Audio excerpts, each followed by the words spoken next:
नमस्कार दोस्तों, आज हम आपको ले चलेंगे एक रोमांचक यात्रा पर जिसमें हम जानेंगे सिंधु घाटी सभ्यता के बारे में, उसकी प्रमुख विशेषताएं, नगर नियोजन, प्रमुख स्थल और उसके पतन के कारणों पर विस्तार से चर्चा करेंगे। तो सबसे पहले हम जान लेते हैं सिंधु घाटी सभ्यता का परिचय। सिंधु घाटी सभ्यता, जिसे हड़प्पा सभ्यता भी कहा जाता है, विश्व की प्राचीन सभ्यताओं में से एक है।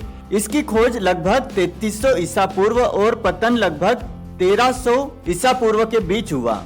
यह सभ्यता मुख्यतः आज के पाकिस्तान और उत्तर पश्चिमी भारत में फैली हुई थी। सिंधु घाटी सभ्यता की प्रमुख विशेषताएं। इस सभ्यता की कुछ प्रमुख विशेषताएं निम्नलिखित हैं। पहला, उन्नत नगर नियोजन। यहाँ के नगर बहुत ही सुनियोजित होते थे, जिनमें सीधी सड़कों, पक्की नालियों और सार्वजनिक स्नानागारों का प्रबंधन होता था।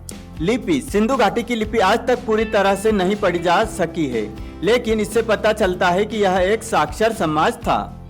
कृषि और पशुपालन। यहाँ के लोग कृषि और पशुपालन में निपुण थे और अनाज, फल, सब्जियां उगाते थे। व्यापार। सिंधु घाटी सभ्यता के लोग व्यापार में कुशल थे और उनके संपर्क मेसोपोटामिया और अन्य प्राचीन सभ्यताओं से होते थे। धार्मिक मान्यताएं। यहाँ के लोग विभिन्न देवी देवताओं की पूजा करते थे और पशुपालन के साथ धार्मिक अनुष्ठानों का प्रचलन भी था। पानी निकासी व्यवस्था। शहरों में उन्नत जल निकासी व्यवस्था थी, जिसमें नालियां और भूमिगत जल निकासी प्रणाली शामिल थी। सार्वजनिक स्नानागार। शहरों में सार्वजनिक स्नानागार भी थे, जो उस समय के लिए एक अद्भुत सुविधा थी। मुद्रा। सिंधु घाटी सभ्यता में अपनी मुद्रा भी थी, जो व्यापार को आसान बनाती थी। कला और संस्कृति। सिंधु घाटी सभ्यता की कला और संस्कृति अत्यंत समृद्ध थी। मूर्तियां, मुहारे और मिट्टी के बर्तन इस सभ्यता की कलात्मक प्रतिभा का प्रमाण है। अब हम बात कर लेते हैं सिंधु घाटी सभ्यता के नगर नियोजन के बारे में। सिंधु घाटी सभ्यता का नगर नियोजन अद्वितीय था। यहाँ के नगर एक ग्रिड प्रणाली पर बने होते थे। हड़प्पा और मोहनजोदड़ो इसके प्रमुख उदाहरण है। सड़कें और गलियां। सड़कें सीधी और चौड़ी होती थी और गलियां इन्हें समकोण पर काटती थी। पक्की नालियां। घरों के पास पक्की नालियां होती थी, जिनमें जल निकासी की उत्तम व्यवस्था होती थी। सार्वजनिक स्नानागार। मोहनजोदड़ो का महान स्नानागार इसकी उत्कृष्टता का उदाहरण है, जहां लोग स्नान और धार्मिक अनुष्ठान करते थे। सुरक्षित जल आपूर्ति। यहाँ के लोग कुओं और जलाशयों का उपयोग करते थे, जिससे पूरे नगर में साफ पानी की आपूर्ति होती थी। अब हम बात कर लेते हैं सिंधु घाटी सभ्यता के प्रमुख स्थलों के बारे में।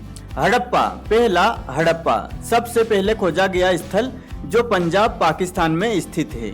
मोहनजोदड़ो। सिंधु पाकिस्तान में स्थित यहाँ के महानगर स्नानागार के लिए प्रसिद्ध है। लोथल, गुजरात, भारत में स्थित यह प्राचीन बंदरगाह के लिए प्रसिद्ध है। धोलावीरा। गुजरात, भारत में स्थित यह स्थल अपने अद्वितीय जल संचयन प्रणाली के लिए जाना जाता है। कालीबंगन, राजस्थान, भारत में स्थित यह अग्निकुंड और हवन स्थलों के विशेष अवशेष मिले हैं। राखीगढ़, यह सिंधु घाटी सभ्यता का ज्ञात शहर है। अब हम जान लेते हैं सिंधु घाटी सभ्यता के पतन के कारण।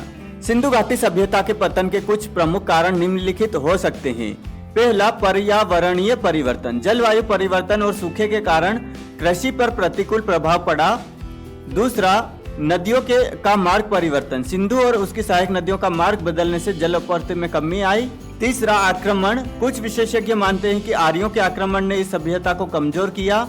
चौथा, आंतरिक समस्याएं। जनसंख्या वृद्धि, संसाधनों की कमी और सामाजिक अव्यवस्था भी इसके पतन के कारण हो सकते हैं। सिंधु घाटी सभ्यता मानव इतिहास की एक महत्वपूर्ण सभ्यता थी। इसने हमें शहरी नियोजन, जल प्रबंधन, कला और संस्कृति के बारे में महत्वपूर्ण जानकारी दी है। सिंधु घाटी सभ्यता का पतन आज भी एक रहस्य है, लेकिन यह निश्चित रूप से प्राचीन भारत के इतिहास का एक महत्वपूर्ण अध्याय है। तो दोस्तों, यह थी सिंधु घाटी सभ्यता की यात्रा, जिसमें हमने जाना कि इसकी प्रमुख विशेषताएं, नगर नियोजन, प्रमुख स्थल और इसके पतन के कारण।